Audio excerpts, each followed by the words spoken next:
What's a sense of the scale of the outbreak, why cases are now being found again in China? And it kind of serves as a reminder that COVID zero, potentially a return to more lockdowns, is always a close possibility.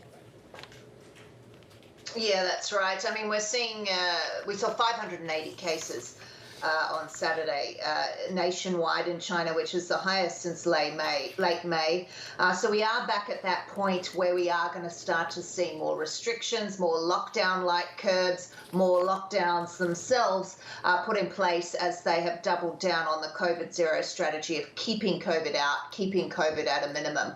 I mean, it's quite interesting to see where the cases are popping up. The two sort of biggest hotspots, interestingly, in the north, Gansu province, they've locked down the capital there, Lanzhou, but also in the south, Guangxi, where they are seeing a very big uptick in cases going from sort of double digits to over 100 very, very quickly there.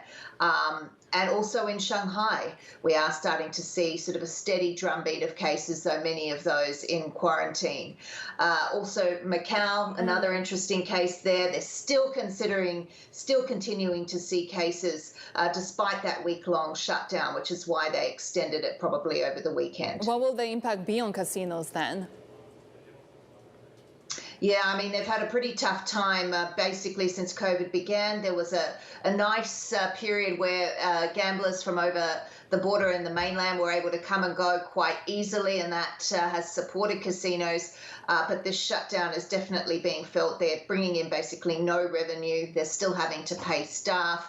And this shutdown being brought into a second week. We'll see some of the impact of it when we see earnings coming over the next couple of weeks, with Las Vegas Sands first to report this week.